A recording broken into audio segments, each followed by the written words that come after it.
First of all, thank you for joining us for the third edition of the International Training School on Core Correctional Skills.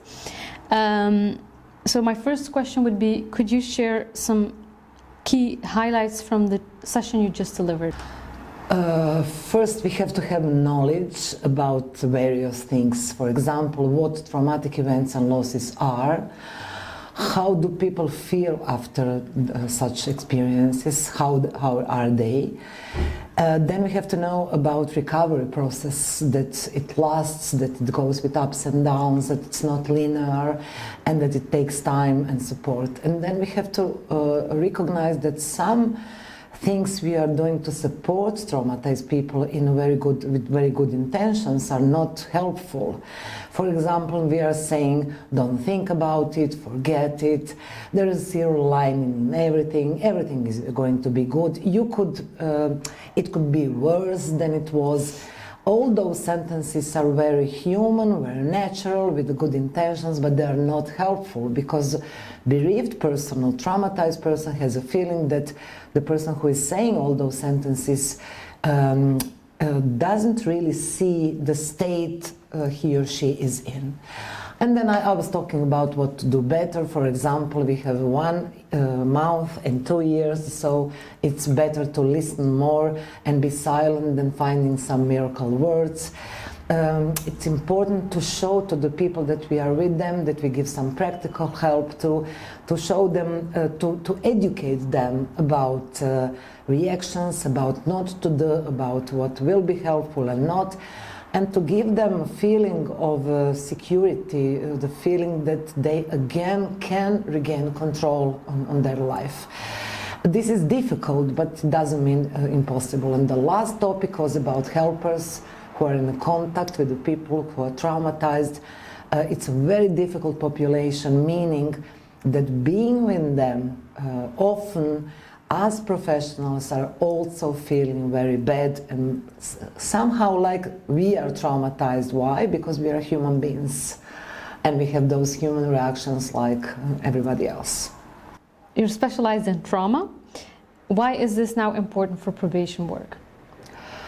Well, I'm not a probation officer, so I do not have any experiences working with people who did some offenses or some things which are not okay or illegal.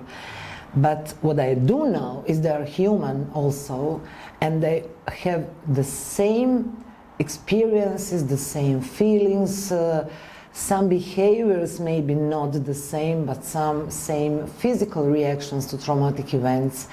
And because of that, they deserve and they need support which is going to be adequate, I mean helpful.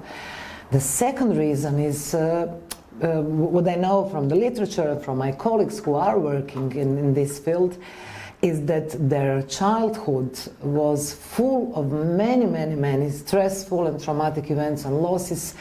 And while growing up in families which were not enough supportive, and because of their behavior when they were young, they were most of the time, how would I say in English, you know, they got on fingers, they were, you know, doing like this and not getting support.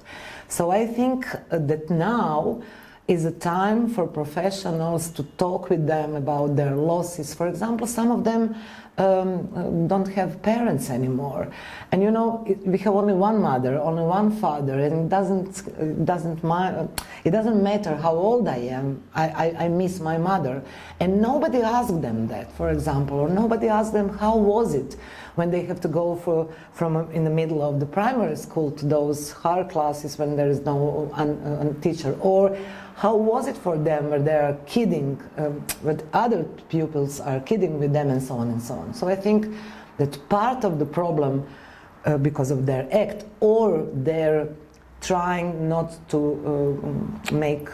to be recidivist, is helping them to process what was happening to them, which nobody probably did. I think that with some of them, I'm not sure with all of them, but with some of them we can prevent another aggressive and violent behavior, and I think that's cool. That's enough. It's worth our efforts to do that.